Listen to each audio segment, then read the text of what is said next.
Para Benamérica y para VAPA es un gran placer contar con Benjamín Tripier. Benjamín es, ha desarrollado proyectos estratégicos en el sector eléctrico de Venezuela desde 1987 hasta el 2009. Sus análisis críticos sobre las condiciones actuales y las posibles soluciones aportan un enfoque y profundo de la situación que representa uno de los ejes fundamentales de la economía venezolana. Benjamín es economista, consultor gerencial en planificación estratégica y análisis del entorno, graduado de la Universidad Católica Andrés Bello, ha realizado estudios de cuarto nivel en la Universidad de Buenos Aires, Argentina, y en Kellogg Graduate School of Management a Northwestern University. Ha estudiado en numerosos cursos y seminarios de alto nivel. De hecho, tiene una trayectoria de más de 40 años apoyando al sector público y privado con proyectos de consultoría en gerencia estratégica, planificación estratégica de negocios, análisis del entorno, gobernabilidad, gerencia del cambio, reestructuración del Estado y privatizaciones. Es analista económico y político con foco en Argentina y Venezuela, autor de el libro Hablemos de Gerencia. Durante 20 años fue presidente de la Cámara Venezolano-Argentina, de la cual en la actualidad es presidente del Consejo Asesor, y también dirige la oficina de negocios de esa Cámara en Buenos Aires.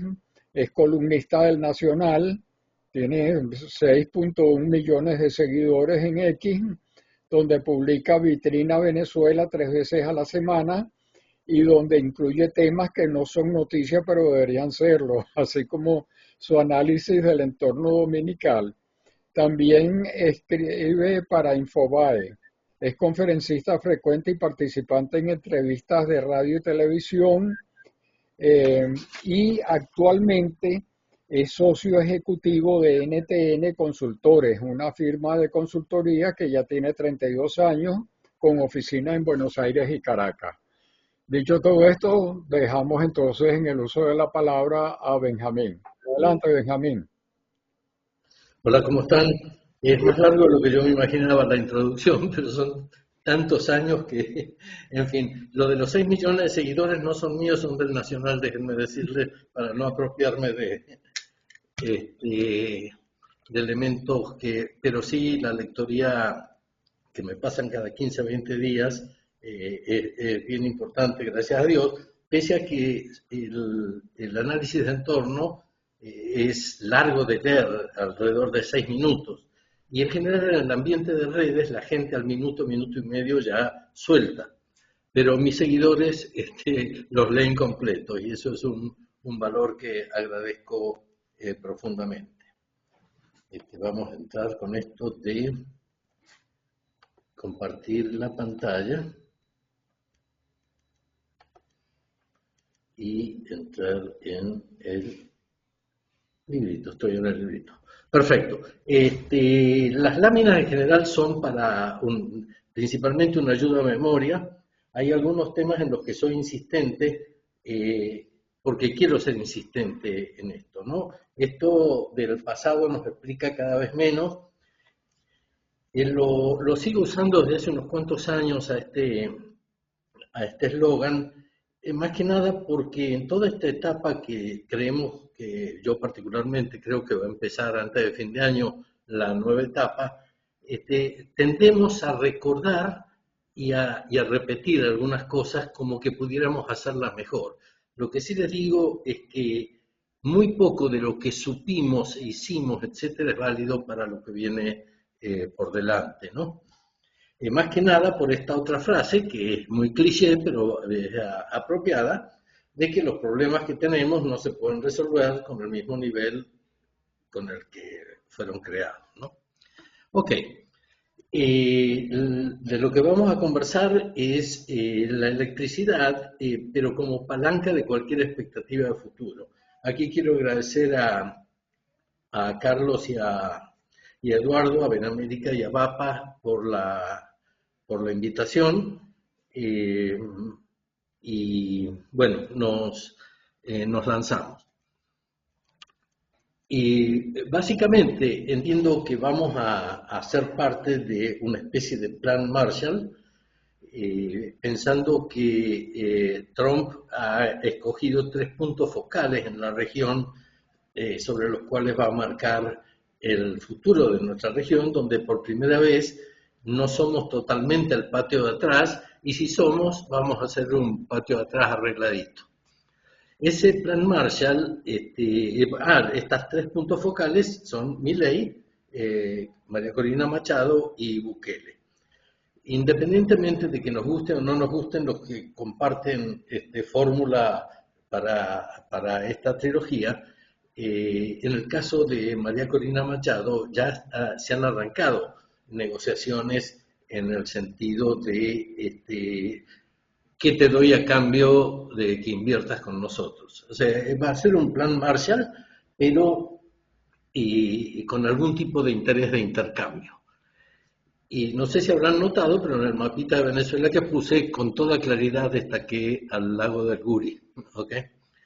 Los 2 puntos en los que debe apalancarse el futuro de Venezuela son, por un lado, el Fondo Monetario, para poder renegociar la deuda, acceder a financiamiento y recibir inversiones. Si no está el Fondo Monetario, vamos a seguir tan cerrados como siempre, porque en realidad el cierre de fronteras, el aislamiento que tenemos, tiene varias vertientes, ¿no? Independientemente de la política y la de los derechos humanos, también tenemos un aislamiento financiero fuerte, no somos confiables y se llegó hasta el punto de empezar a considerar como alter ego a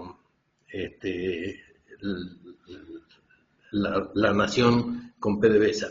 Hago un pequeño paréntesis, ¿se escucha bien? Eduardo, Carlos. Sí, está todo bien, no te preocupes. Ok. El otro punto de palanca es el sistema eléctrico, porque no hay manera de que haya PBI sin electricidad. Y pongo unas relaciones, cómo se vinculan. No debería decir esto porque cae hasta por su propio peso, ¿no? Por eso cuando veo analistas económicos que presentan que el año pasado habíamos crecido, es muy difícil pensar que como país hemos crecido en actividad cuando hemos decrecido en disponibilidad eléctrica, ¿no? Ahí hay unos contrasentidos, porque hay relación directa entre la generación eléctrica y tal vez no debía haber dicho generación, pero es el punto digamos, de cuenta para tratar de comparar los megas con los puntos del PBI. Relación directa, relación indirecta y relaciones de causalidad. O sea que la relación entre el Producto Bruto y la generación es bidireccional. Nosotros necesitamos electricidad para crecer y cuando tenemos electricidad es un indicador de crecimiento y en general un PBI alto significa un nivel estable de sistema eléctrico. Aquí armé unas láminas donde la inteligencia artificial me ayudó. La crisis desde el punto de vista del análisis, desde el punto de vista de las estrategias de mejora, ¿no? El deterioro produce la crisis y nos lleva a un sistema inestable. Cuando tengan acceso a las láminas, entren en este tipo de detalle. Yo lo tengo puesto de otra manera un poco más adelante para hacerlo más coloquial. Pero esto lo que me mostraba es que había elementos críticos que teníamos que ir tomando en cuenta por separado y que cuando uno habla de mejora y todas estas cosas, en realidad son muchos elementos de alto, medio y bajo nivel y además las decenas de miles de tareas que están involucradas, ¿no? Y también voy a empezar a jugar fuerte con los 2 conceptos que es la emergencia y la estrategia. ¿Cómo se hace para, mientras te montas en una estrategia, no abandonas la emergencia? Porque creo que en uno de los webinars que organizaron ustedes, uno de los participantes mencionaba que el día 1 del nuevo gobierno no va a tener caja, no va a tener prácticamente nada para arrancar, ¿no? Entonces, en esos casos, uno dice, ¿qué hago? ¿Me monto en un elemento estratégico o subsano la emergencia? Bueno, hay que ir manejando los dos. La teoría dice que cuando estás en crisis, la primera obligación es salir de la crisis, porque tratar de plantear estrategias cuando estás en crisis, en general la estrategia termina siendo de patas cortas, ¿no? Lo mismo, gestionar la crisis y la planificación estratégica. O sea, hay una palabra que va a tener que acompañarnos a lo largo de todo este proceso, que es equilibrio. Hay que ir equilibrando los elementos y el punto de palanca, si bien la palanca en este caso te muestra o que tienes dos platos de la balanza donde si te pones en uno, el otro no, también hay que verlo como si fuera un punto de apoyo para dispararse. Y en ese punto de apoyo es donde está esta mezcla de gestión de crisis y planificación estratégica. Déjenme ocultar la luz.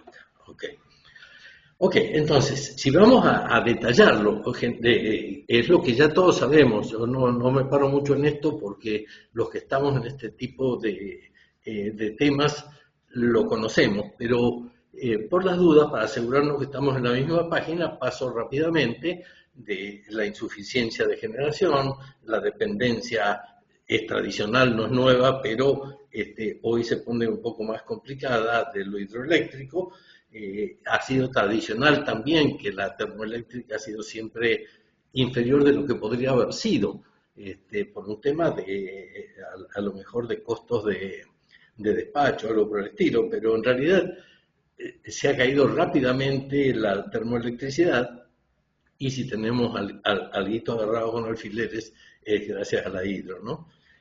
Todos los proyectos de expansión empezaron a paralizarse prácticamente desde el inicio del chavismo, donde básicamente en los puntos donde me tocó estar de cerca del sector, más bien no veían no percibían positivamente los proyectos de expansión y de hecho muchas ideas que había de aprovechar un río tan noble como el Caroní fueron postergadas y algunas hasta suspendidas por algún tipo de mecanismo legal, ¿no?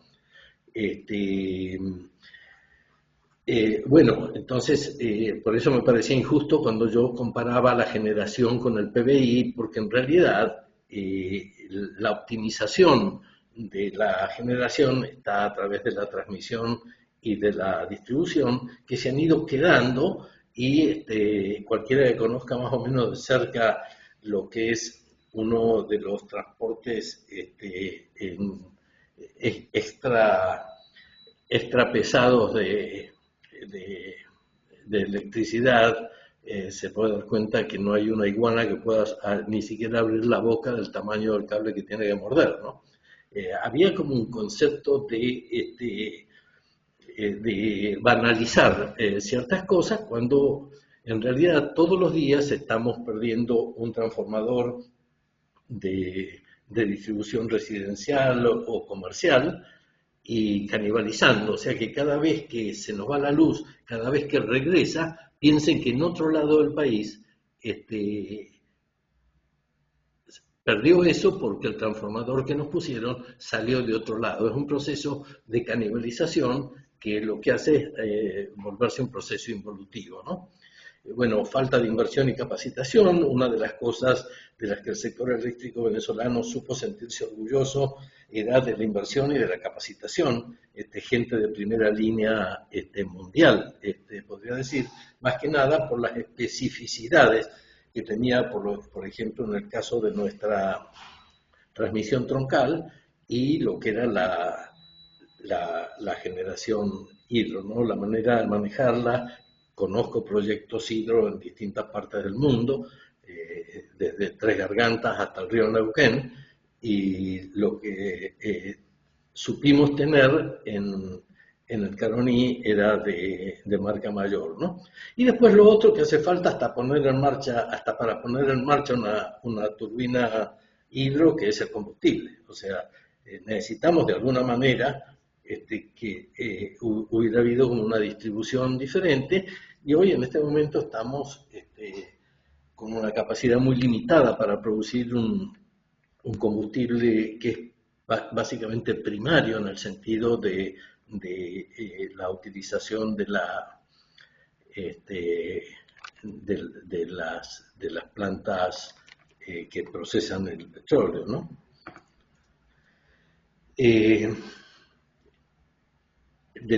De los pasos que habría que emprender está el mantenimiento, un programa de mantenimiento intensivo. Yo diría mantenimiento, porque es una palabra que se ha sacado hasta de los balances, hasta de el estado de resultados. En un determinado momento no lo cumplían, pero ponían mantenimiento y después esa parte del presupuesto se la gastaba en otra cosa, ¿no? Entonces, lo de intensivo, para ser más preciso, pero con que volvamos a poner en valor la palabra mantenimiento, ya estaría bien. El tema de la operación termoeléctrica es mucho más, o sea, de menos teoría que de práctica, ¿no? De alguna manera, el proceso de licitación, adquisición de los equipos que hemos tenido en los últimos años, especialmente en lo que va de este siglo, los últimos 20 y pico de años, ha sido que el resultado era natural considerando de dónde se salió, ¿no? Porque desde la licitación para la compra de las plantas, el decidir anular para que sea más barato algún tipo de características, etcétera. O sea, estamos muy cerca de que en algún momento usar el concepto de borrón y cuenta nueva no parezca tan extraño, ¿no? Ni tan radical. La red de transmisión y distribución, a lo mejor si esto tuviera una jerarquía, es a donde habría que poner mayor énfasis, porque es donde se pierde muchísima energía en el camino y donde tenemos la mayor cantidad de problemas, porque todo arrancó en algún momento de la historia de la revolución, donde uno de los escenarios para poder evitar aprovechar al máximo la electricidad que había era achicar el país. Y el que dude de que ese era un escenario posible no tiene más que ver los resultados, donde hemos achicado el país más allá de 500.000 millones de dólares de Producto Bruto en el 2013 a menos de 70.000 millones de dólares en el 2025. Ayer o antes de ayer el Banco Mundial sacó la lista y nosotros somos el cuarto contando desde abajo, ¿no? Hasta Guatemala tiene un PBI más alto que el nuestro. Eso está medido en el per cápita, que estamos llegando a los $3.000 de producto, cuando Haití tiene 2.400. $2.400 per cápita. El tema de la demanda, bueno, hay muchísimo trabajo que hay que trabajar, concientización, manejar el tema del consumo. A mí me tocó una vez trabajar para una distribuidora americana que se radicó en la provincia de Entre Ríos, en Argentina, y ellos venían bajo el brazo con un tema de mercadeo que era tratar de invertir en una planta maderera y en todo tipo de empresa que consumiera electricidad, porque lo que ellos hacían era vender electricidad. Y parecía desde un punto de vista de mercado súper razonable. Ahora, cuando te encuentras como países como los nuestros, donde en realidad lo que hay que hacer es optimizar ese consumo y llevarlo a un nivel relativamente adecuado a las circunstancias, ¿no? Y lo de la adquisición de energía de emergencia, muy posiblemente cuando lleguemos a recuperar los niveles de credibilidad, nuestros vecinos a lo mejor están mucho más dispuestos a negociar con nosotros, y esa credibilidad viene asociada con el tema de sanciones, que como cuando empezaron las sanciones fuertes con Trump, y ya habían empezado con Obama, ¿no? un americano me decía que poner sanciones era muy fácil y muy rápido, pero que quitarlas podía tomar decenios, porque siempre quedabas anotado en algún registro que te ibas a tener que aclarar y sacar el certificado de por qué ya no estaba sancionado, como persona, como empresa y como país.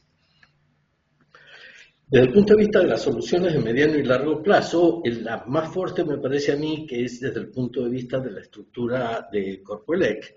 Debo decir que me tocó la infausta tarea de participar en la creación de Corpoelec y que no participé en forma voluntaria porque atenta contra todos los principios en los que yo creo, ¿no? Pero el sector eléctrico, vamos a decir, serio de ese momento, pensó que la alternativa era que la tomara la PDVSA de Rafael Ramírez a la creación de esta nacionalización que se estaba llevando a cabo y me pidieron que sea yo quien lo hiciera y también presenté una cantidad de trabajos importantísimos que hacían que fuera viable porque era una mezcla de unidades de negocio y cosas por el estilo y en realidad nunca la utilizaron. Me tocó participar inclusive en el diseño del nombre Corpoelec. En fin, esto lo digo para reconocer las cosas que uno hizo que no le hubiera gustado hacer, pero que no tenía más remedio que hacer. La otra, que parece hasta de perogrullo decirlo, pero la diversificación de la matriz energética, la dependencia de la hidro dentro del aprendizaje, que lo voy a compartir más adelante con las propuestas, está el saber que lo tenemos, pero que no necesariamente tenemos que poner a competir una electricidad barata con otra que es cara, pues siempre va a ganar la barata. Entonces ahí es donde tal vez los elementos de incentivos y desalientos que se puedan ir creando desde el punto de vista normativo pudieran ayudar a manejar mejor este concepto, ¿no? Inversión en nueva generación no quepa duda y hay que hacer de las dos, en hidro y por supuesto en térmica. Yo no estoy muy seguro que las otras, la eólica y la solar, tengan algún tipo de perspectiva de negocio en un lugar como Venezuela con la disponibilidad de combustible fósil que hay, ¿no? Entonces eso también hay que manejarlo, pues son etapas y en una primera etapa hay ciertos lujos que no nos vamos a poder dar. Modernizar la red eléctrica sin duda, o sea, hay que trabajar de una manera diferente desde la transmisión y ahí les voy adelantando algo que aprendí en otras partes del mundo, que es el concepto del anillado. Nuestra es un sistema que tiene principio y llega hasta el final, pero que no hay manera de rescatar digamos, los sobrantes o las ineficiencias que pudiera haber en el sistema y que en todo caso he visto en países como aquí, como Argentina, que los anillados han resultado en un nivel de eficiencia altísimo, pensando que al anillo principal se pueden unir otros anillos de menor nivel y ir aprovechando y después unir anillos de alguna forma, ¿no? La reestructuración es, bueno, ya les mencionaba ya al principio, el tema de entrada es, porque si uno tiene que vender el sector, entre comillas, por el proceso de privatización que sí o sí tenemos que emprender, hay un primer paso que es trabajar sobre el esquema accionario de Corpoelec y a partir de ese elemento empezar a segmentar para poder ir, entre comillas, vendiendo, porque ahí hay una mezcla de venta, pero también del concesionamiento, ¿no?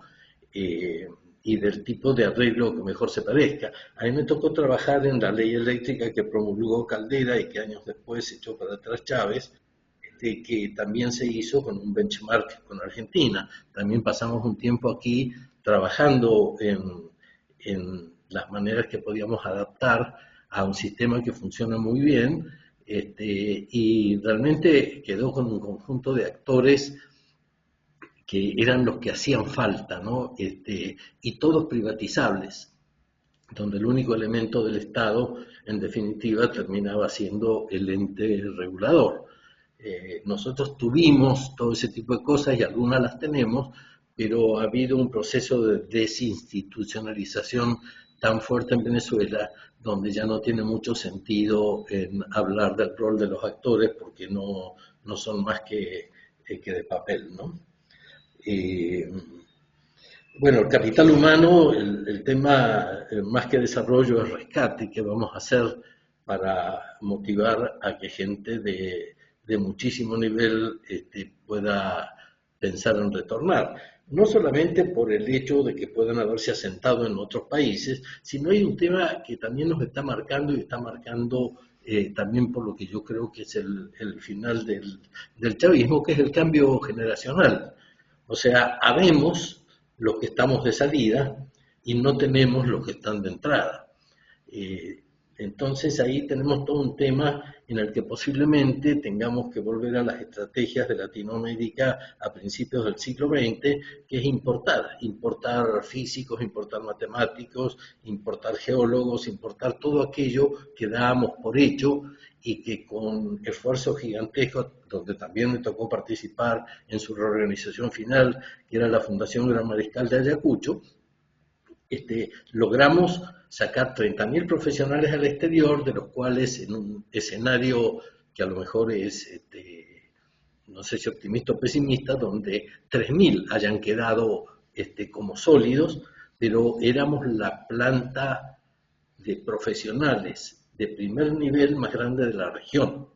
Ninguna región tenía 3.000 profesionales con los niveles de estudio en las universidades en las que habían trabajado y estudiado. Bueno, todo eso va a haber que reconstruirlo, entonces el sector eléctrico no es una excepción, por consiguiente, posiblemente muchas de las privatizaciones van a tener que empezar con algo de llave en mano, tal vez a lo largo y a lo ancho, ¿no? Y no cabe duda, el tema de la infraestructura se ha ido deteriorando, entonces cuanto más atomizada esté la posibilidad de segmentar, yo estoy pensando en distritos eléctricos, y esos distritos eléctricos habrá que diseñarlos en función de características propias. Y hay algo que hemos aprendido también es que no es lineal el diseño del sistema, porque tenemos como inequidades y características muy propias en cada una de las regiones. Entonces, las reglas de juego para cada una debieran ser muy a la medida, y va a haber que reemplazar y cablear y recablear. Va a haber que trabajar en muchísimos esfuerzos a nivel de detalle que van a ayudar a mover el empleo y que va a ser necesario hacerlo. Fíjense que todo esto que les estoy hablando es como el requisito para poder tener un inversor extranjero. O sea, ese inversor extranjero que diga que se va a colocar en la zona de Calabozo o que va a aprovechar alguna de las zonas industriales del cordón de la autopista del centro, va a necesitar aparte de la estabilidad política y de un sistema tributario, un sistema laboral, etcétera, etcétera, va a necesitar enchufarse en algún lado. Y no hacer que, como pasa ahora, que si tú quieres enchufar una empresa nueva, tienes que desenchufar una vieja, pues no te da para las dos al mismo tiempo. Entonces, digamos, la modernización de la red en términos físicos. Hace unos años me tocó conversar con alguien de una empresa americana que había estado operando en Venezuela y que en un momento pensaron, en el 2013 creo que era esto, en regresar. Entonces tratamos de ver si había unos límites para la zona que ellos querían trabajar, que es donde habían estado en el pasado. Y esos límites, las barras de entrada para definir un cierto distrito, revisando unos unifilares que habíamos conseguido, nos dábamos cuenta de que estaba perdido todo eso, que otra cosa que va a haber que hacer como muy importante es reconstruir lo que se pueda reconstruir o hacer desde cero la definición de los límites de cada uno de los distritos, ¿no?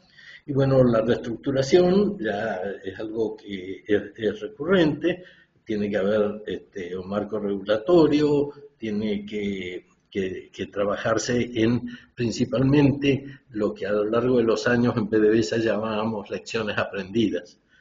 Pero lecciones aprendidas para saber que a esto no lo podemos volver a hacer y aquello solo si lo cambiamos radicalmente. Son pocas las cosas de las que hemos vivido hasta finales del siglo pasado que podemos repetir, ¿no? O rescatar. Hay mucho que la obsolescencia se nos llevó, el derrumbe y creo que principalmente la obsolescencia. Eso uno lo ve en Guayana y lo ve hasta en las refinerías.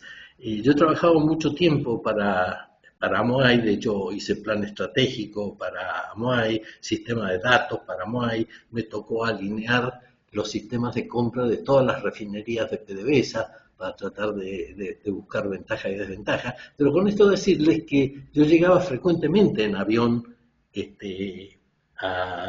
a visitar Amoay, y cuando uno pasaba volando por la refinería, a veces, dependiendo de la hora, no podías mirar por el brillo del sol contra el plateado del mantenimiento. Después, ya más adelante, en 2008, 2009, entrabas ahí y parecía ciudad gótica, la misma refinería.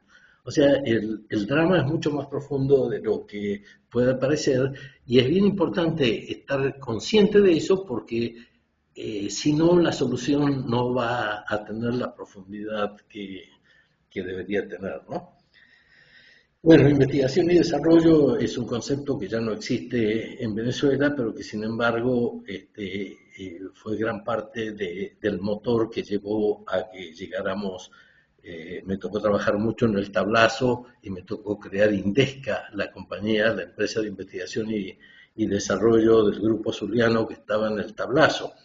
Y eso, cuando entras en el mundo de la investigación y desarrollo, te das cuenta del calibre de 2 o 3 doctorados que tiene que tener cada uno de los señores que está sentado o las señoras que está sentado en esos en esas sillas trabajando, ¿no? Es algo que tendremos que comprar hecho al principio y tratar de reconstruirlo. Y lo que, si bien lo dejo de último, no es menor, es el tema de transparencia y rendición de cuentas. Esto ya no existe, esto empezó a destruirse cuando empezaron las misiones y las grandes misiones que movían cifras de hasta 50 veces mayores que el presupuesto nacional, pero que no pasaban por los sistemas de control. Entonces ahí es donde vuelvo al tema de la SUNAI, que es la Superintendencia de Auditoría Interna que me tocó crear, que cuando fuimos a revisarla 6 o 7 años después no nos dejaban entrar en ningún lado y no tenían ni siquiera los programas para poder revisar.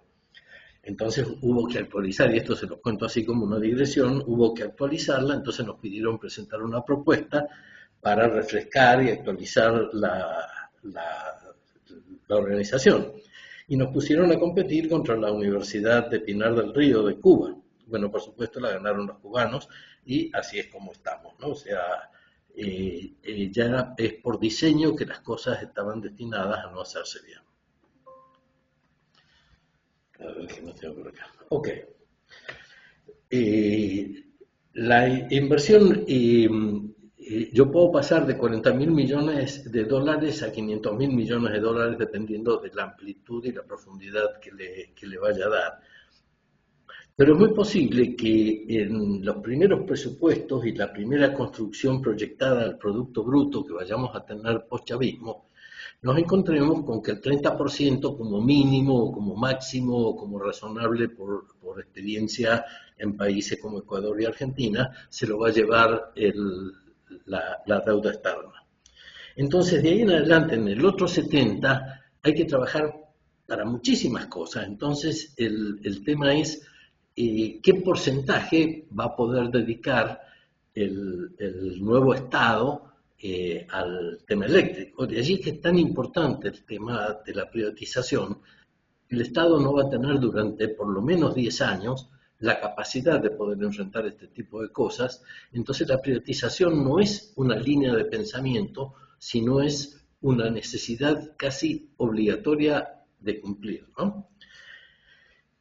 Otro de los elementos que nos vamos a encontrar, así como les decía, que se van a encontrar el primer día de gobierno con una tesorería sin fondos, y ahí seguramente va a haber que apelar a los fondos que están congelados en el exterior, que no es cierto que alguien se haya robado nada de eso, porque en realidad fue administrado y es administrado por los americanos, y ellos no te sueltan un céntimo sin un recibo a cambio, y si te pagaron a alguien que no debía, eso va a saltar y algún preso va a terminar cayendo, ¿no? Pero de esa misma forma nos vamos a encontrar con un marco político y jurídico de muy bajo nivel de credibilidad, por lo que el marco jurídico del sector eléctrico, del sistema eléctrico que regule los pliegos y todo lo que va a significar de las licitaciones, va a tener que estar en un entorno estable.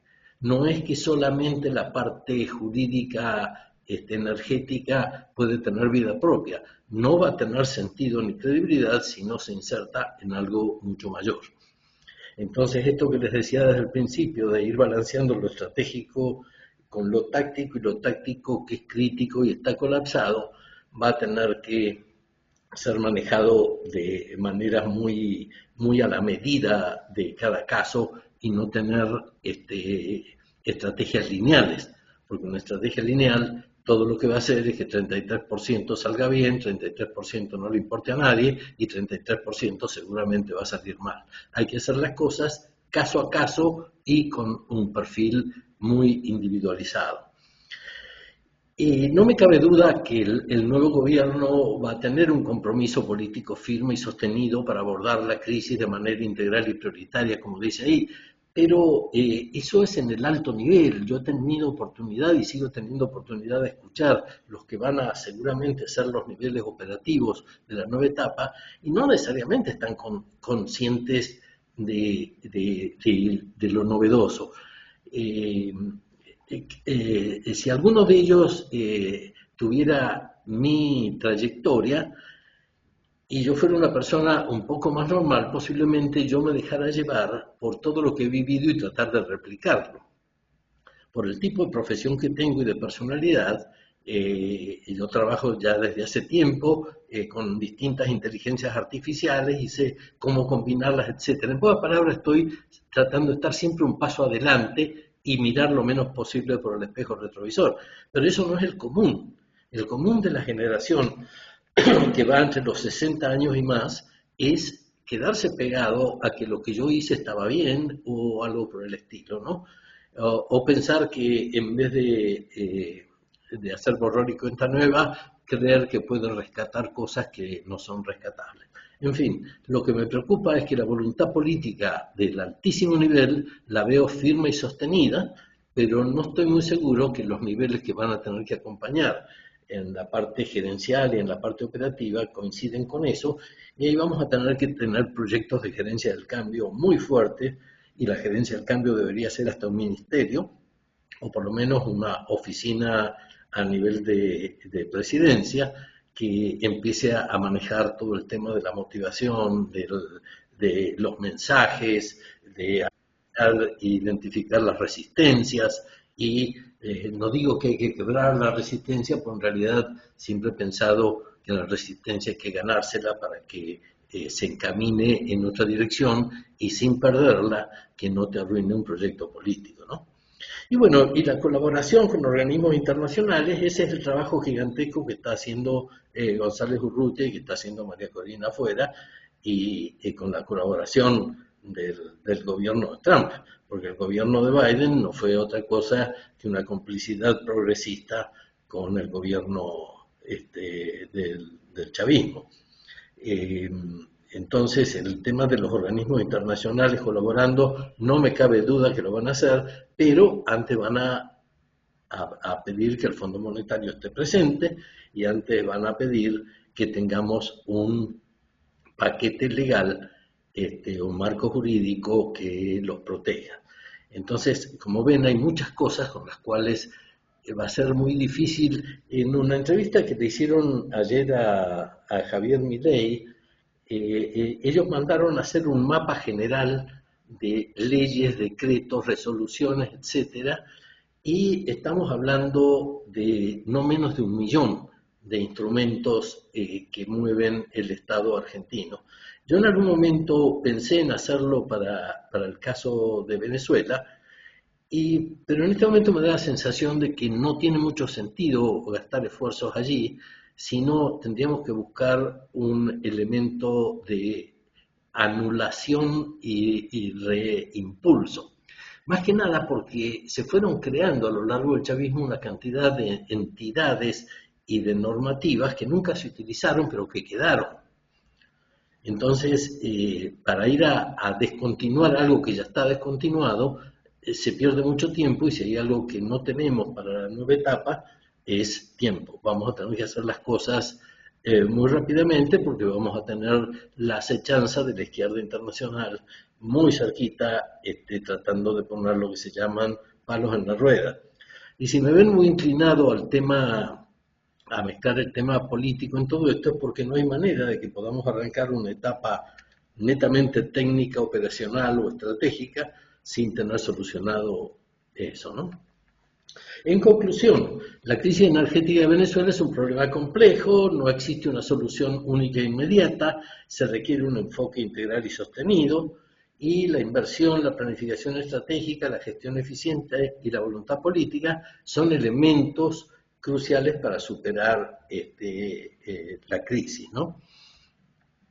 La perspectiva de solución, este es un mapa que todo el mundo conoce muy bien, pero que le hice un pequeño agregado que a lo mejor no se lee con claridad al lado del lago del Guri, que es las que están en negro, la que está en verde, que es Tocoma, y las que están en rojo, que son Tayucay y Autobarima, que son proyectos en los que me tocó trabajar muy profundamente, como para entender que son proyectos que están en la cola del Guri, y que en su momento salió una resolución firmada por Hugo Chávez, declarando como que el Alto Caroní no podía ser tocado por temas ambientales, etcétera. Fíjese, hablando de cuidar cosas ambientales, gente que se ha llevado en los cachos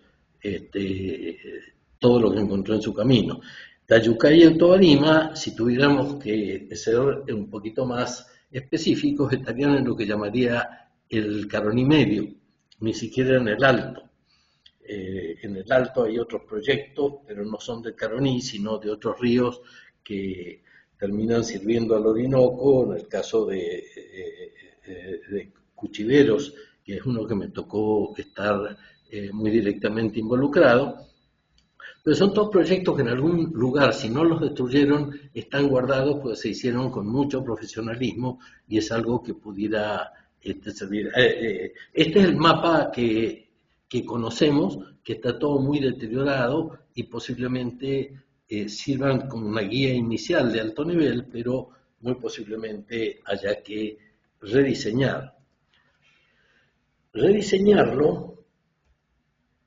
con el esquema del anillado que les decía, un anillado que salga del esquema de nuestro reservorio eléctrico, que es el Caroní, y de toda la vuelta para volver allí, ¿no? Pero en el enfoque se trata de una especie de banco central, de un proveedor de última instancia, porque lo más probable es que tengamos que volver a un esquema de despacho basado en costos bajos. Y siempre el hidro se presentó con el esquema de medición de costos como de costo bajo. Bueno, en otras partes del mundo se está dándole un cierto valor al agua, entonces el costo ya no está bajo.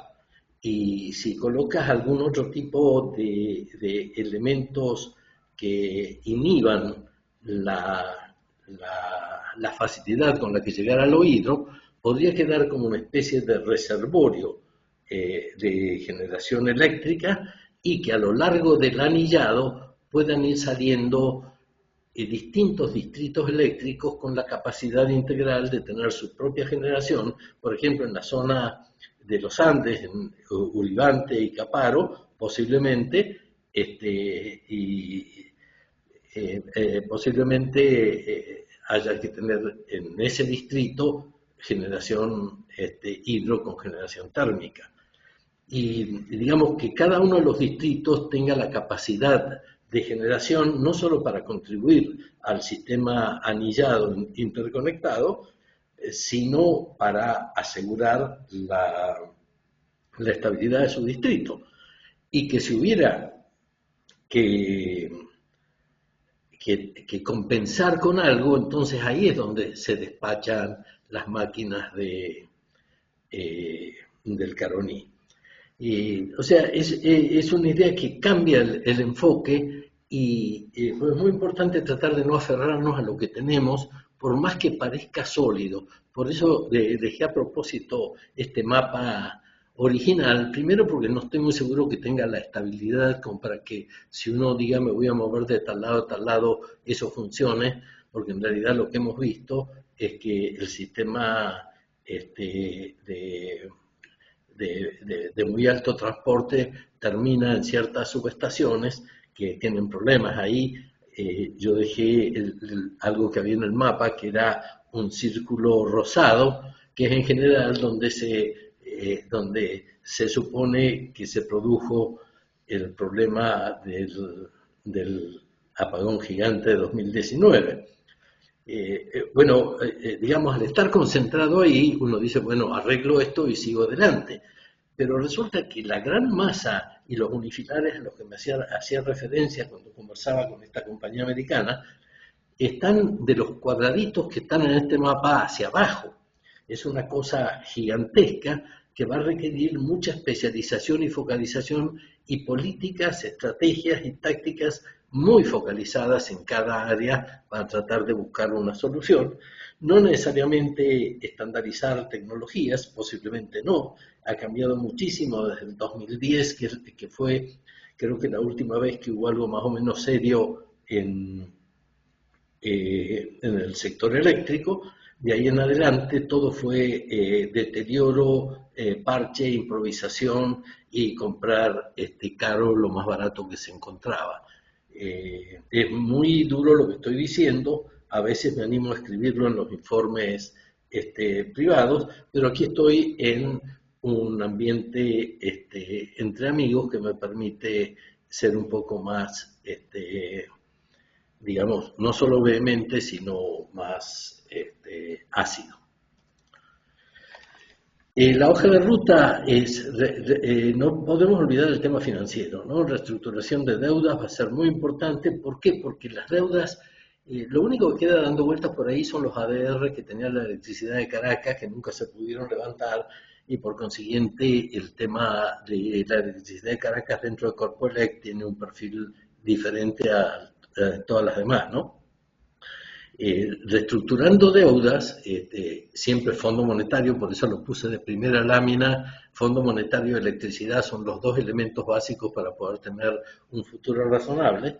Después, inversión privada nacional e internacional masivamente. No podemos esperar que dentro de ese presupuesto, cuyo 30% se va a llevar la deuda externa, y vamos a tener que hacer un esfuerzo muy grande en el tema de salud, y en el tema de educación y en el tema de seguridad, vamos a tener que cambiar las Fuerzas Armadas para que nos protejan y no sean parte del problema. O sea, ese presupuesto se va a comer completo. Por eso necesitamos trabajar sobre inversión privada y que todo esto que estamos hablando, alguien pueda aportar el diseño, un privado.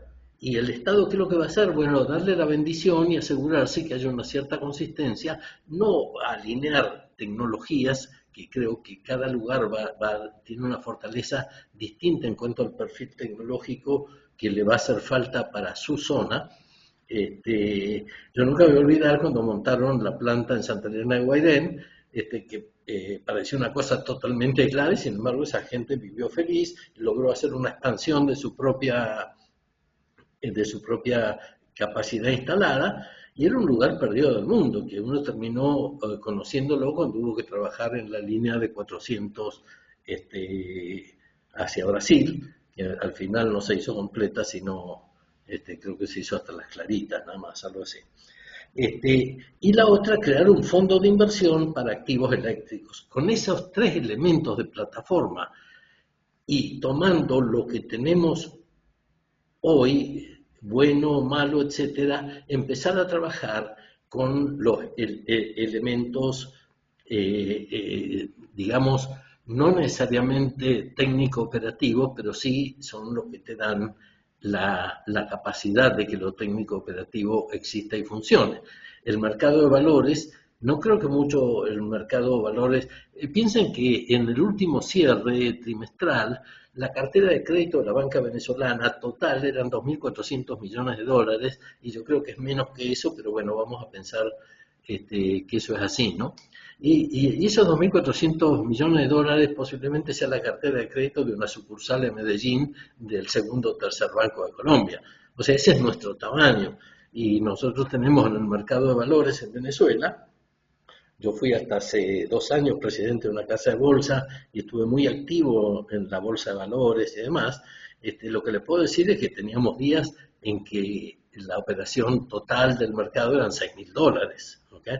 O sea, es un mercado y en general, por más fuerte que sea el dolor de cabeza, hay un tamaño de aspirina que nosotros como humanos podemos soportar. Si nos metemos 15 o 20 aspirinas podemos colapsar. Bueno, eso le va a pasar al sistema económico venezolano, que no va a poder comerse una aspirina gigante que le cure todo, sino que va a tener que ir trabajando con las posibilidades reales de crecimiento. De ahí es que creo que si hay una inyección fuerte de inversiones que vienen de afuera, van a servir para paliar lo que en algún momento tuvimos que crear en la época de Carlos Andrés, que era el fondo de inversiones. Ahí tuve oportunidad de reestructurar el fondo de inversiones y trabajar en privatizaciones como las de Viasa y las de Cadafe. Algunas se dieron, otras no, etcétera, ¿no? Pero lo que le quiero decir es que uno midió qué es lo que puede o no puede aceptar como mejora. No hay muchas posibilidades de pegar un salto gigantesco, más que nada por la falta de recursos con los que estamos arrancando. No estamos arrancando de cero, sino de -14. Con esas deudas reestructuradas, con la inversión privada y con un fondo de inversión para activos eléctricos, y trabajando y distribuyendo a través de los mercados de valores, podemos emitir en Nueva York y podemos emitir en Venezuela, modernizar la infraestructura, trabajar sobre nuevos proyectos de generación y buscar la mejora del servicio. Todo esto mientras está ocurriendo lo de la estabilización y manejo de la emergencia, que son nuestras necesidades urgentes. Para concluir, la verdad fundamental es que sin la energía eléctrica que impulse nuestra industria y nuestros hogares, no habrá el Producto Bruto Interno que refleje el potencial económico que tenemos como país. Pero no tenemos que olvidar que Venezuela está intrínsecamente destinada a alcanzar la grandeza, porque en realidad cuando vemos el edificio de un banco en la zona de bancos, ahí en San Bernardino, que están utilizando 3 pisos de los 10 o 15 o 20 que pueda tener esa torre, ahí está la capacidad de expansión. Y así nuestras plantas que están funcionando, en este momento el sistema industrial nuestro, como tiene una visión muy pro gobierno en este momento, el sector empresarial está hablando de que la utilización es del 30%, pero cualquiera que recorra cualquier zona industrial se va a dar cuenta que estamos entre el 10, 15 y como mucho 18% de utilización de la capacidad instalada. Pero esa utilización significa que tenemos un 80% para tratar de expandir, y para poder expandir seguramente tendremos que actualizar tecnológicamente. Todo esto es aplicable al sector eléctrico porque nadie va a poder expandir nada si no tiene la electricidad para expandir. Y todo esto siempre y cuando abordemos con decisión los desafíos cruciales como la revitalización de nuestro sector eléctrico. La electricidad es el Producto Bruto y el Producto Bruto es la electricidad. Como cierre, estamos en una situación precaria, creo que tenemos que generar un proyecto gigante que se llame repensar el sector eléctrico. considerando el impacto que la crisis energética tiene sobre la población, pues ya no estamos hablando solamente del Producto Bruto desde el punto de vista cuantitativo, sino el cualitativo, que es que el señor que está contribuyendo en la empresa a construir ese punto del PBI, con la electricidad que lo apoya, cuando vuelva a su casa tenga lo necesario para poder vivir en la sociedad del siglo XXI, ¿no? Que es fundamentalmente eléctrica. Porque en realidad quien sufre todo esto de la ineficiencia, y la corrupción y la incompetencia es la población. Los síntomas de la crisis son problemas que incluyen apagones frecuentes y lo anterior es por falta de mantenimiento y corrupción. Por consiguiente, la solución reside en una reforma profunda del sector eléctrico que incluya la privatización de empresas estatales, la inversión en infraestructura y la promoción de fuentes de energía renovable.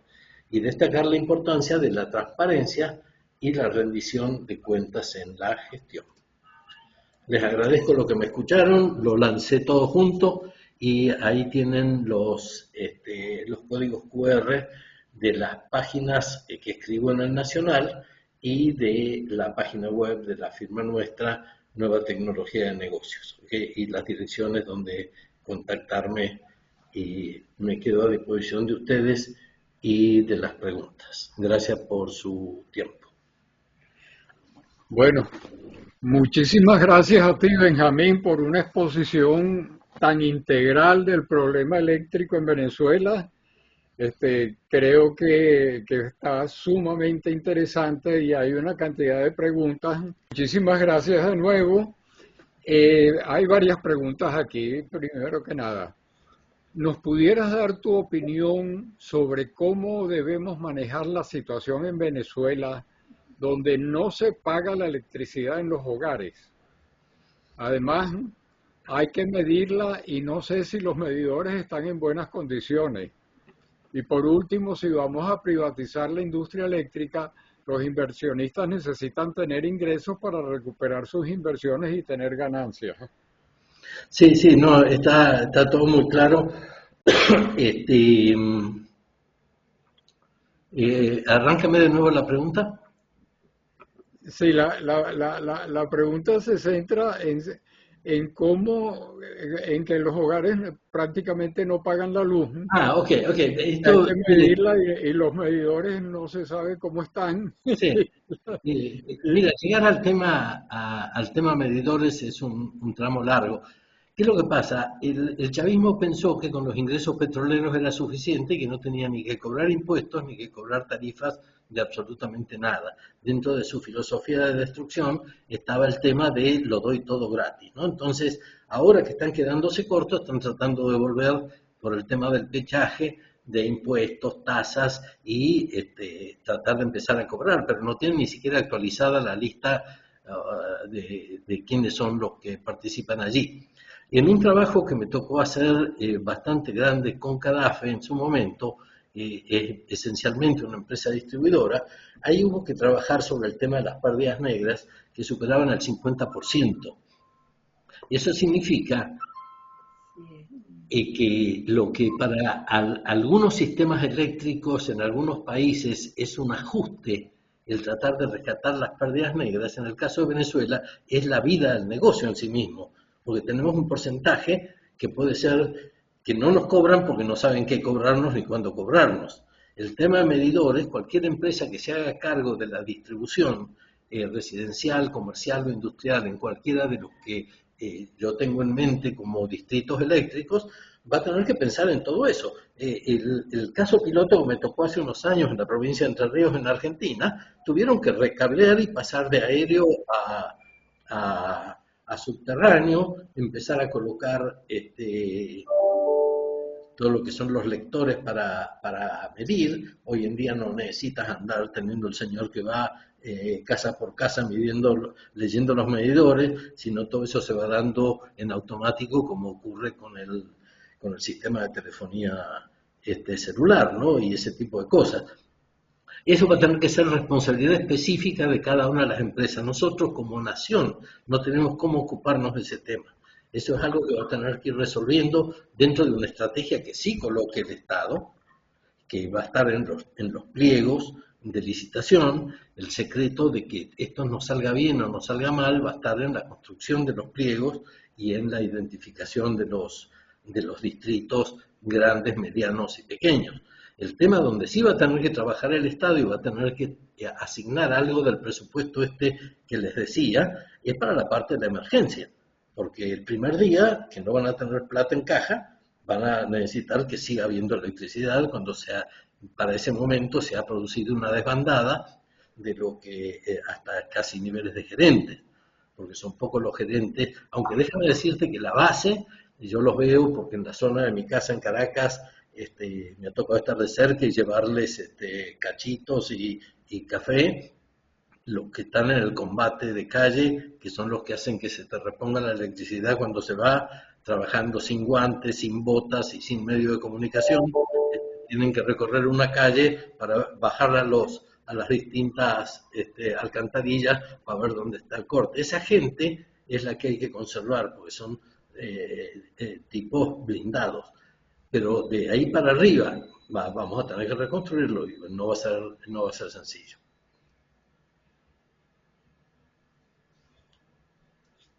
Estás con el micrófono apagado, Eduardo. Perdón. ¿Cómo se puede hablar de falta de inversiones cuando durante los años 2005 al 2015 se invirtieron montos comparables con lo invertido en toda la historia del sistema eléctrico nacional y no se logró aumentar o mantener los niveles de generación térmica preexistente? Otro ejemplo es la represa de Tocoma, que lleva casi 9.000 millones de dólares invertidos y no se ha logrado alinear la primera turbina. Yo creo que hay que llamar a las cosas por su nombre, eso nunca fue inversión. Ok. Excelente charla. Pregunta: teniendo en cuenta que las cantidades reales que los organismos multilaterales pueden efectivamente prestar están en el orden de 50.000 millones de dólares, ¿alcanzaría eso para la inversión que se necesita para recuperar el sector eléctrico? Esa es la primera pregunta. Y la Pero otra... te la voy respondiendo así por parte, Sí, pero no sí, así. dale, dale. No, mira, por eso yo les decía que vamos a pensar, hoy tenemos 70.000 millones de dólares de Producto Bruto y que vamos a pensar que porque la economía es una ciencia de las expectativas, con un cambio de gobierno, las expectativas mueven positivamente la actividad y llegamos a los 100.000 millones de dólares. De esos 30.000 millones de dólares van a tener que ser destinados a pagar deuda. Vamos a tener que empezar a pensar en bloques de 10.000 millones para cada uno de los elementos de salud, ¿cómo se llama? Educación, justicia, defensa, etcétera. Eso, se me fue la pregunta, porque me fui por el... Mira, la pregunta es, teniendo en cuenta que las cantidades reales que los organismos sí, sí, sí. son 50.000 Entonces, por eso millones. llegué a los 100.000, porque suponte que así como ha ocurrido con otros países, lleguemos a entre préstamos de la tesorería de Estados Unidos y de los distintos organismos multilaterales, entre la CAF, Banco Mundial, BID, Fondo Monetario, los tramos en DEC que tenemos que no hemos utilizado y cosas por el estilo, logremos llegar a eso, sabiendo que 30.000 van a ir para esto, etcétera. Eso lo que significa es que el Estado, para lo único que va a tener que ocuparse o obtener financiamiento para eso, es para la emergencia. El resto tiene que ser esencialmente privado y la única manera que los privados quieran entrar a Venezuela es porque les cambiamos el marco.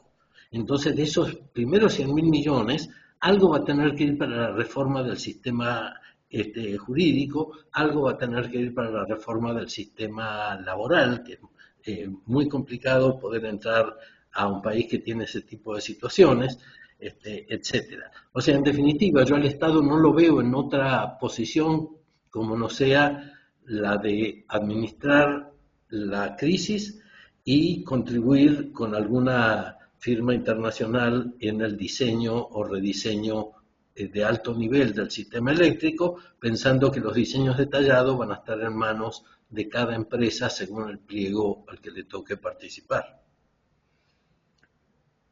La segunda pregunta entonces es, teniendo igualmente en cuenta que cada uno de los sectores fundamentales vinculados a agro y cría, salud, educación y transporte tienen necesidades de inversión del mismo tamaño y simplemente no hay suficiente dinero para atender cada una de las formas en forma completa, como habría que parcelar los arranques de cada uno, incluyendo el sector eléctrico, para salir del foso en el que nos encontramos en este momento. Bueno, eso es complementario a lo anterior, ya tú lo has explicado. No, de todos modos me gustaría mencionar Ajá. algo en la formulación de la pregunta que dice incluyendo el sector eléctrico. En realidad, sin sector eléctrico no hay ninguna de esas otras cosas. O sea, lo primero que tenemos que atacar es el sector eléctrico, así sea con la parte de emergencia. Sin electricidad no hay PBI. Sin electricidad no hay cómo pasar de 18% de utilización de capacidad instalada a 20% de capacidad instalada. Hoy en día todas las cosas que se hacen son creando algo nuevo, desenchufando algo que había. No, es como yo tengo un ejemplo que lo doy en las conferencias, que es la caja de pizza. Nuestra economía es una caja de pizza pequeña, éramos una caja de pizza grande. Y digo caja de pizza porque tiene los bordecitos, que es el límite del sector eléctrico. El tamaño de la caja de pizza nuestra es la que le permite el sector eléctrico, la electricidad disponible. Para pasar a caja de pizza mediana hay que meter 50.000 millones de dólares y para pizza grande es impensable. Eso lo puede hacer solamente el sector privado internacional. Ok, y teniendo en cuenta todo eso anterior, ¿tendrá la población la paciencia y disposición de sacrificio que se requiere? Bueno, esa es la duda, por eso les hablaba de que deberíamos tener en esta nueva etapa una especie de ministerio o oficina de alto nivel sobre lo que se llama change management, y es la gerencia del cambio, es tratar de entender cuál es la estrategia comunicacional, porque esto tiene que ver totalmente con comunicaciones. O sea, ¿cómo hace para que la gente tenga la paciencia o no tenga la paciencia? Yo estoy viviendo en Argentina todo el periodo Milei, donde la gente la está pasando muy mal, pero el hombre ya lleva un año seguido de superávit fiscal, la inflación la bajó de 25% mensual a 3% mensual, y en general acaba de levantar el control de cambios, y la gente está sufriendo, porque en realidad cuando tú dolarizas una economía, de hecho, como está ocurriendo acá, los precios se ponen en dólares, pero la gente sigue ganando en pesos. Bueno, ese sacrificio lo está haciendo la gente porque no es que llega una nueva administración para cambiar las cosas, sino que como cambiaron las cosas es que llega una nueva administración. Yo más bien le daría un voto de confianza al pueblo de Venezuela que está sufriendo tanto, de que si llega esta nueva etapa al poder, no es que ellos llegan para que la gente viva mejor, sino que la gente para vivir mejor está llamando a este nuevo gobierno. Es una relación de causalidad. Yo no tendría dudas de que ese 90% que está apoyando un cambio sabe lo que se le viene. Ok. ¿De qué manera se integra usted con los otros grupos que están haciendo propuestas para el desarrollo eléctrico? No, de ninguna manera, no estoy integrado, soy alguien como un electrón libre que propone, que tiene propuestas porque he trabajado muchísimo en eso. Los que me han seguido en ese entonces, yo en Economía Hoy, durante 8 años, tenía la contraportada de los viernes, una página completa, donde todo eran elementos de economía y gerencia. No había una sola opinión porque en ese momento políticamente no había mucho para decir, era todo técnico, ¿no? Y lo que me he encontrado hoy en día es que todo lo que está proponiendo y llevando a cabo Milei aquí en Argentina es lo que yo estaba proponiendo en los años 90, había las columnas de Economía Hoy. Lo que debería ocurrir que en algún momento alguien me pregunte, pero en realidad no, ni lo estoy buscando ni estoy trabajando con ningún grupo específico. Te piden que aclares un poco lo del anillado porque no lo entendieron bien. Ok, hoy en día el transporte, ahí tenemos entre el público, si todavía está Manuel Acosta, que es un experto en ese tipo de cosas, hoy la transmisión troncal, que es única en el mundo, única compartida con algo en Canadá, algo en Siberia y algo que la misma Delca contribuyó a crear en la India, que son un sistema en 765 que es extra alta capacidad de transporte. Esto es lineal, esto es, sale del Guri y pasa directo hasta Occidente. La práctica ha mostrado que si en vez de terminar ahí bajara el sistema de transmisión y se realimentara y volviera a terminar donde arrancó, habría una mayor eficiencia en cuanto a los aportes al sistema interconectado. O sea, el anillado, en realidad, en lo que consiste es en un circuito continuo de transmisión en el cual los peajes, que los tenemos en el lineal, agarran cualquiera de los mapas que les puse por allí, van a ver que hay salidas de ese sistema que eran las líneas naranjas. Bueno, esas salidas estarían también en el anillado, pero asegurándose de que no es que lo que llega al final y hasta ahí llegó, sino que hay una capacidad de realimentación. Pues el tema de la electricidad es algo instantáneo. Es cuando tú mueves la llave de tu casa, en ese momento ese electrón se dispara. No hay almacenamiento de electricidad en este tipo de niveles. No hay pilas, que es donde tú almacenas. ¿Okay? Entonces es importante el anillado por aumento de eficiencia y para asegurarte que llegas a zonas remotas a las que con un sistema lineal nunca llegarías, como ser el sur y el suroeste de Venezuela. Los aspectos ambientales y sociales asociados a la generación hidroeléctrica en las cuencas del Caroní y Uribante del Caparo son críticos para la sostenibilidad de estos sistemas. Desde su perspectiva, ¿cómo ve estos aspectos desde el escenario financiero? Bueno, lo que hay que mirar, ahí sí hay que mirar un poquito para atrás, ¿no? ¿Por qué esto nunca avanzó, ¿no? Porque ahí tenemos tres sistemas hidroeléctricos relativamente pequeños, uno genera hasta 5 megas y tenés un sistema hidro.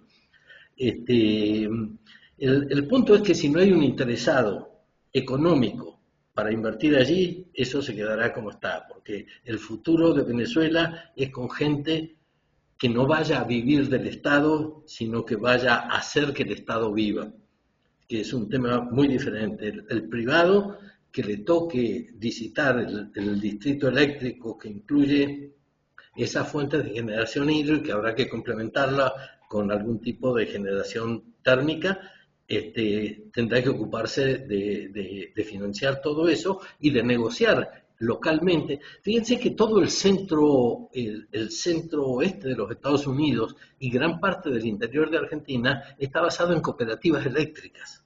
Esas cooperativas eléctricas tienen como socio al carnicero, al panadero, al de la librería, al que tiene la fábrica de algo, etcétera. ¿Por qué? Porque y saben cuánto tienen que cobrar, pues lo distribuyen, son todos socios de la cooperativa, las tarifas son las que se pueden pagar, cada uno sabe que hay que invertir, sabe qué tipo de endeudamiento tiene que tener y se van a procurar que si no tienen el dinero para estar pagando la electricidad comprada al sistema anillado interconectado, van a tener que tener una generación propia. Para mí un caso que hay que tomar como testigo de lo pequeñito, ¿no? Es el caso Santa Elena de Guairén. Ahí hay un caso muy específico donde tienen una especie de ecosistema propio, donde se retroalimentan con su propia generación. Y el caso que tal vez debiéramos tomar como testigo de lo que no, es lo que ocurrió con Caracas, que en vez de utilizar su propia generación, le era más barato comprar la generación hidro. Entonces las plantas térmicas que estaban diseñadas para el distrito eléctrico Caracas y Gran Caracas, en realidad les resultaba más barato comprarle al sistema. Eso es algo que no puede volver a pasar. La generación hidro tiene que asumir todos los costos que realmente tiene, que pueden llevar a que sea más alta a veces que la térmica si le empiezas a sumar elementos como pagar el peaje por el agua que se consume y con algún tipo de retribución ambiental para las comunidades que fuiste ahogando con los lagos de reserva de generación, etcétera, ¿no? Ok. Este, te preguntan, te dicen, ¿por qué dejar totalmente las renovables fuera cuando Venezuela tiene grandes recursos en esta área? ¿Por qué no se incluyen en los circuitos pequeños, que me parece una propuesta muy importante? Propuesto que ya que hay zonas en las que se puede obtener en gran escala, ¿por qué no se incluye una propuesta de autoabastecimiento combinada con el uso de la red? Estoy totalmente de acuerdo. El tema es el siguiente, cada distrito eléctrico va a tener que buscar su propia solución. Yo estuve muy cerca del proyecto eólico de Paraguaná. Realmente había un corredor de viento muy importante y requiere una especialización, pero lo más importante que hay que ver al principio es el costo de oportunidad. ¿En qué medida, si yo tengo que licitar ese distrito eléctrico donde tengo o capacidades fotovoltaicas o eólicas, las voy a considerar como la mejor opción económica para mi inversión ahí? Pues yo voy a ser un privado, no soy el Estado de bolsillo sin fondo, sino soy un privado que tiene que buscar rendimiento. Si el rendimiento le dice, mira, la solución aquí es eólica, no me cabe duda que va a ser eólica. Pero en la manera de hacer las preguntas, creo que tenemos que desconectar, y eso es difícil por los años, el Estado como que es el que decide, que es el que diseña, etcétera. Lo que podemos hacer en general es presentar el plano general de cómo el diseño de alto nivel, vamos a decir, del sistema eléctrico. Ahora, cada uno de los licitantes va a poder decir, bueno, pero para que yo licite me tienes que ajustar esto que lo tenías planificado, porque si no yo no puedo entrar. Entonces, el Estado lo que no tiene es dinero, que es un poco lo que hizo Milei cuando entró, no hay plata. Y eso es lo que vamos a tener que tener, un cartel gigante, pancartas por toda Caracas y por toda Venezuela que digan no hay plata. ¿Por qué? Porque el Estado no va a tener dinero. Entonces los privados son los que van a poder aportar, porque los multilaterales, cuando coloquen dinero, nunca van a ser para construir algo así. Posiblemente sea para un puente, posiblemente sea para una carretera, porque es importante socialmente, para el cambio en el sistema de justicia, para el cambio en la parte educativa, los sistemas de salud. Para eso es que está el Estado. Así que olvidémonos de pensar en el Estado como que va a decidir que va a hacer esto, ¿por qué no lo uso? Si hay que usar eólica o fotovoltaica, mira, que sea un privado el que decida, ese es el costo-beneficio que yo tengo que utilizar, por consiguiente pondrá sus propios ventiladores por ahí. Te dicen objetiva, realista, didáctica y muy bien montada presentación. La has compartido con los representantes de los equipos de María Corina Machado? No, no, como le digo, si ellos lo tienen, que estoy seguro que sí, es porque hago públicas muchas de mis cosas, no las escondo. O salen vía los informes privados que los recibe gente que podrá tener acceso, y lo que publico en la prensa, o charlas como esta. Ok. ¿Qué opinión puede darnos sobre la factibilidad de completar el proyecto Tocoma, conociendo que además de algunos problemas técnicos existen problemas jurídicos de reconocimiento de la deuda junto a la desaparición de las principales empresas de obras civiles y los equipos electromecánicos como IMSA? Sí, claro, digamos, yo no pensaría mucho en la rehabilitación, ¿no? Porque a veces es más complicado rehabilitar que construir de nuevo. Eh, Porque ya no hablamos solamente de las turbinas, que era de lo que se ocupaba INCHA, que trabajó en la construcción y después en el mantenimiento. En este momento INCHA, que está basada en la provincia de Mendoza, en Argentina, fue la primera privatización del gobierno de Milei, y en este momento está en manos de una empresa americana, de capitales americanos, mejor dicho. Entonces, en esos casos habría que revisar qué pasa con la infraestructura, qué pasa con los muros, qué pasa con todos los sistemas internos, que esta gente se olvidó totalmente y te vas a encontrar que hay cosas derrumbradas que no puedes creer que estén en esas condiciones y que la vulnerabilidad es tan grande que se te puede caer algo simplemente porque se le pudrió el sostén de hierro que tenía amarrado al techo.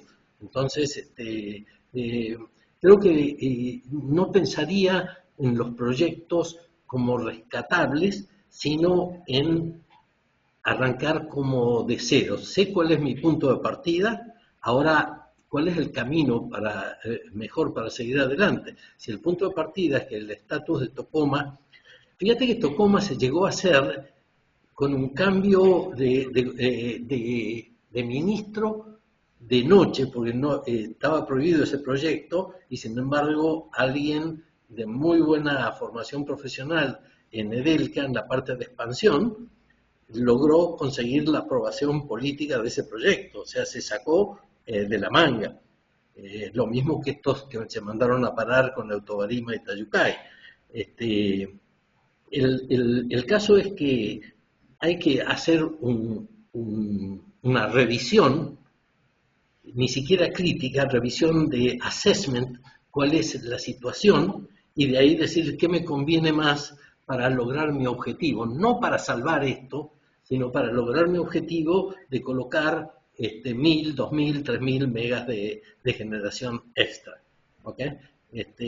Creo que ese es un enfoque que hay que aprender, porque resulta que cuando vas a hacer diagnóstico, tienes la tendencia a decir esto es bueno o esto es malo. Pero resulta que las cosas son buenas o malas dependiendo qué quieras lograr de ellas. Entonces, cuando te pones en Tocoma, por ejemplo, si tu objetivo es rescatar Tocoma, es muy distinto que si tu objetivo es generar 3000 megas. Si tu objetivo es rescatar 3000 megas, dice, este Tocoma no me sirve para nada. Si mi objetivo es rescatar Tocoma, bueno, ya no importa lo que vaya a hacer, me pongo a trabajar en rescatarla. Ya no importa si llego o no llego a los 3000. Es importante tener un sentido de dirección claro, o sea, nosotros en las metodologías nuestras lo llamamos norte estratégico.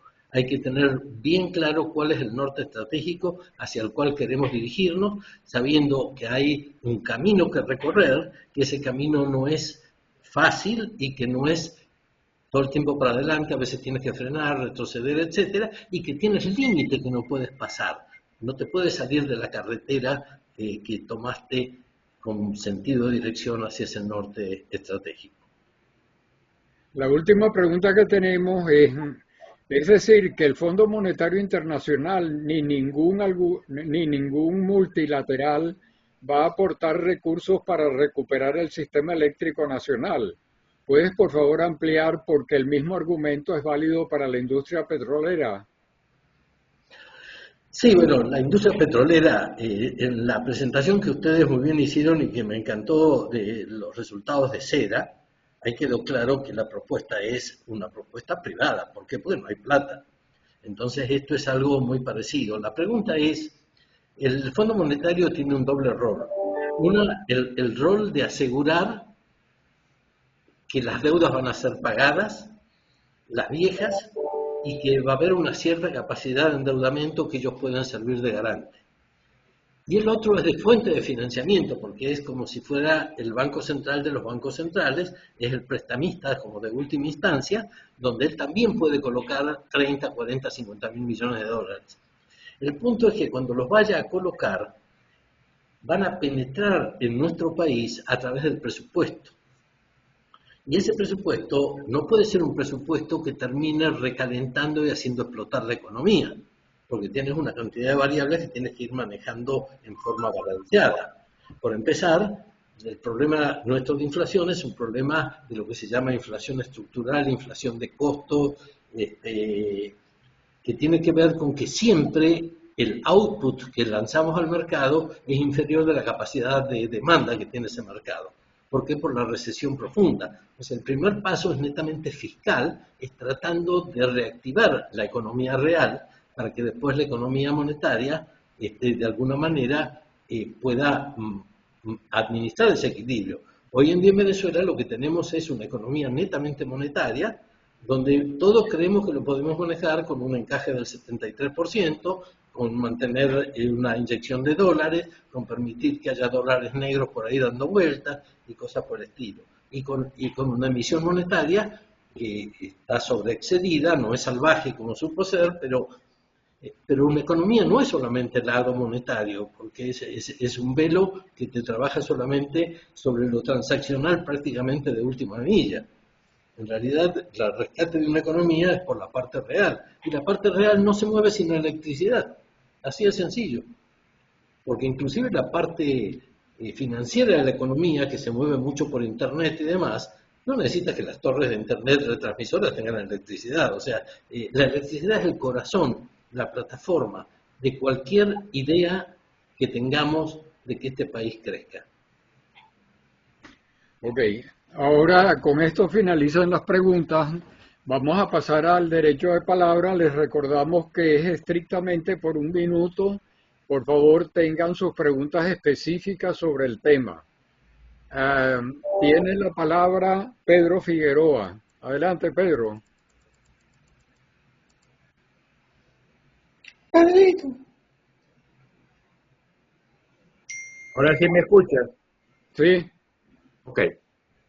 Colega Tripier, muy didáctica su presentación. Yo no soy eléctrico, soy petrolero, trabajando para la Exxon, la Creole, desde 1956 en Zulia. Venezuela tenía el PBI, o sea, el Producto Per Cápita, más alto que cualquiera de los actuales 52 países de Europa, incluyendo Alemania, Inglaterra, etc. Actualmente, en los últimos 25 años le estamos disputando con mucho ahínco el último puesto a Mozambique. Pregunto, ¿cuál es el costo en dólares por kilovatio hora generado por el gas, eso es generado por la hidráulica? Venezuela, el punto de generación sin incluir el transporte. ¿Y cuál es el mismo costo para China y Rusia? ¿Lo sabe? Ok, vamos a pensar más que en términos de números, en términos de condiciones para el cálculo de las tarifas. Normalmente, de las tarifas estables que sirven para mover maquinaria pesada, que no es ni la eólica ni la solar, el gas es el que tiene el costo más bajo, perdón, el hidráulico es el que tiene el costo más bajo, después sigue el gas y después vendrá el gasoil, ¿no? Las condiciones que teníamos en Venezuela hacían que en los años 90 tuviéramos un costo de menos de $5 por barril producido. Era un costo espectacularmente bajo para un nivel más o menos promedio del orden de los 22 a los 28 grados API. O sea, era algo muy estable donde, así como en Argentina, cuando tú tiras una semilla crece inmediatamente, tocabas un poquito la tierra en esas zonas de Venezuela y salía el petróleo. Eso ya se acabó. Tenemos costos mucho más altos y los lugares donde podríamos llegar a acudir han sido tan mal cerrados los pozos que inclusive algunos exploradores dicen que es mejor ir para otro lado, porque en realidad el trabajo de rescate podría ser muy costoso. O sea, es muy difícil saber cuál va a ser nuestro costo, porque en este momento no se sabe. Quien sí lo sabe es el pedacito que produce Chevron. Ellos saben cuánto les costó a ellos, pero el costo del petróleo producido en Venezuela es un tema que se mantiene, digamos, en una cierta opacidad. Hay un componente muy importante de aditivos importados, de petróleo importado que se usa como diluyente, de falta de electricidad. El problema más serio que tuvo Chevron toda su estadía fue la electricidad. Y nosotros en un determinado momento, vaya a saber con qué cabeza, se decidió que la autogeneración de PDVSA no era elitista, etcétera, y lo pegaron al sistema interconectado y ahí se acabó. Entonces hoy algo que nunca debiera pasar en un país de perfil petrolero, que es que no puedas trabajar en tu negocio principal porque se te fue la luz. Entonces, a lo que me refiero con esto, es que no estoy seguro que seamos competitivos con el petróleo en el futuro. Es posible que el petróleo sirva como una especie de proveedor de flujo de caja, pero estamos retomando, reapareciendo. Fíjate, es muy posible que para septiembre-octubre estemos en los 500.000 barriles de petróleo diario. ¿Okay?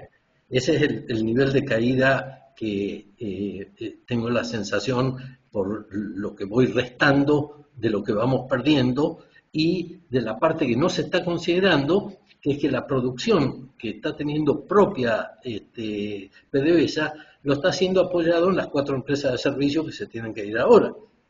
O sea, en este momento no hay la capacidad técnica ni profesional en PDVSA como para solucionar algún problema un poquito más complejo que lo normal.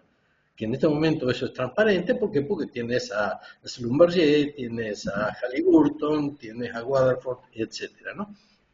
Pero en realidad mi punto es que las estimaciones de costo hacen que poder aumentar. Yo les hablaba de la aspirina pequeña o la aspirina gigante, ¿no? Nosotros difícilmente podamos crecer a más de 150.000 barriles diarios por año. Normalmente el estándar que teníamos para Venezuela era 100.000 barriles diarios por año. Pero vamos a pensar que hay un camino andado y desandado que ya nos dan una capacidad de expansión de la producción relativamente rápido de alcanzar para llegar al millón. Pero llegado al millón, no pasamos a 2 millones. Pasamos a 1.150.000 primer año, 1.300.000 segundo año, etc. O sea que para poder llegar a los 6 millones, que era el plan que tenía PDVSA hasta la administración Justi, podemos pasar toda la vida. Ahora me cambio de sombrero y me pongo en el caso Guyana. Guyana tiene un petróleo de una cierta calidad que, moviéndonos unos grados hacia la derecha, cualquier inversor dice: ¿por qué voy a invertir de este lado del meridiano cuando del lado del meridiano me sale más barato, nadie me persigue, no hay problemas laborales, etcétera, etcétera? Entonces, por eso es que Guyana creció casi un 50 y pico por ciento, casi el 60% el año 2024, y se espera que esté entre 35 y 40% de crecimiento del PBI para este año. Y es el Producto Bruto per cápita más alto de la región, porque se parece mucho al que solíamos tener nosotros en las épocas buenas. Con esto lo que te quiero decir es que siempre con la empresa privada puedes llegar a tener unas expansiones importantes, porque son como proyectos aislados, donde en realidad cada una se va a armar su propio puerto de despacho, va a tener su propia flota de sacada, y no va a sacar, ni perforar, ni explorar un litro más o un barril más que el que puede procesar, refinar y exportar. Entonces ahí no tienes límite, pero hay que tener una estrategia que es del país, que le digamos al empresario privado: ven y haz eso que tú sabes hacer. Ok, tiene la palabra Jorge Cancoff. Un minuto, Jorge. Bueno, muy buenos días, Benjamín. Interesante y excelente la presentación.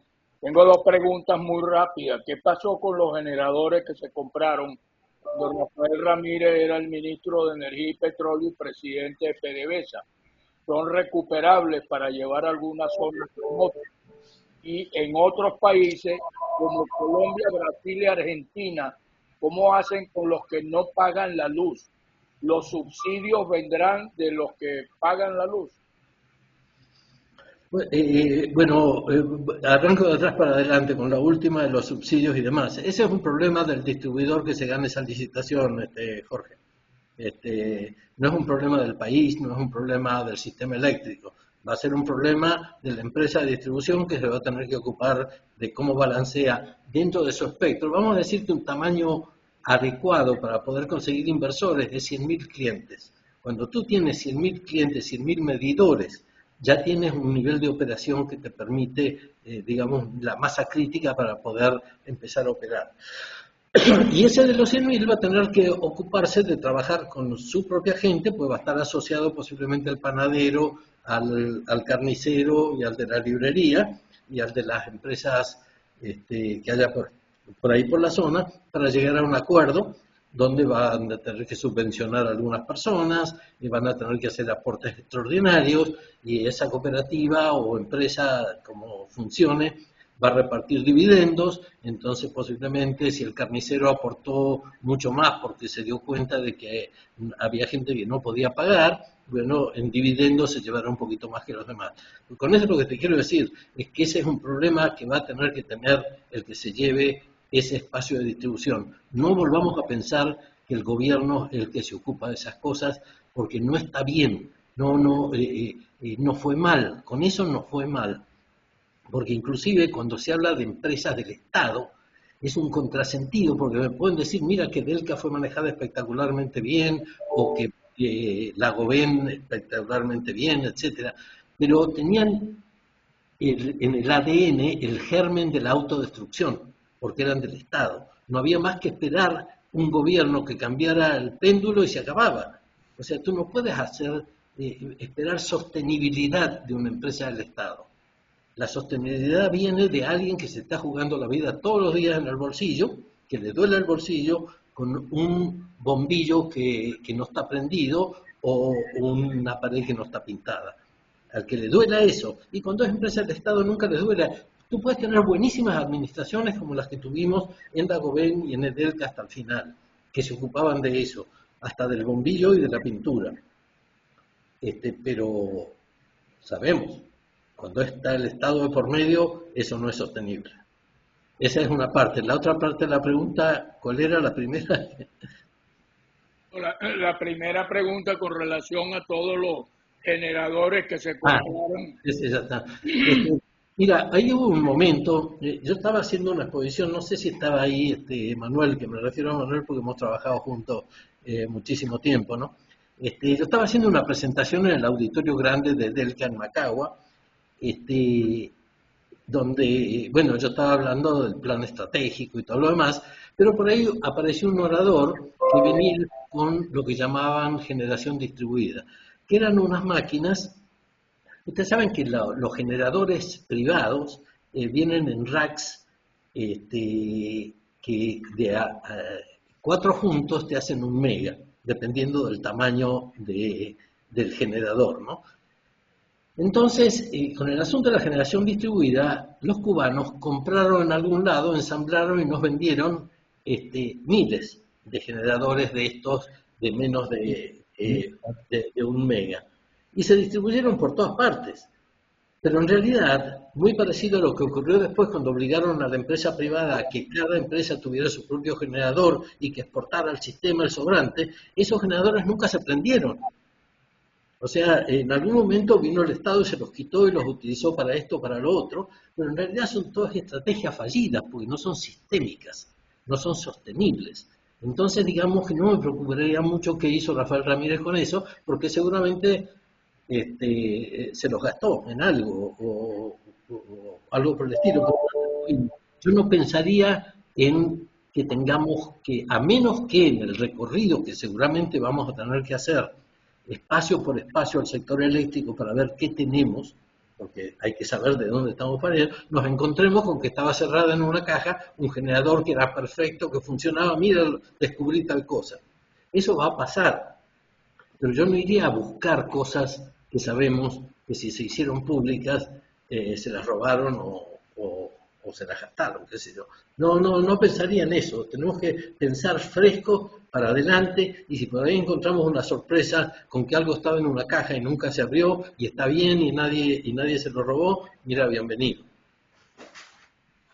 Ok, bueno, no hay más preguntas, así que podemos pasar a la sobremesa. Excelente, Benjamín. Felicitaciones, pues, y nuestro agradecimiento, y esperamos que estés en nuevas charlas con nosotros. Dale, Adelante, buenísimo. Carlos.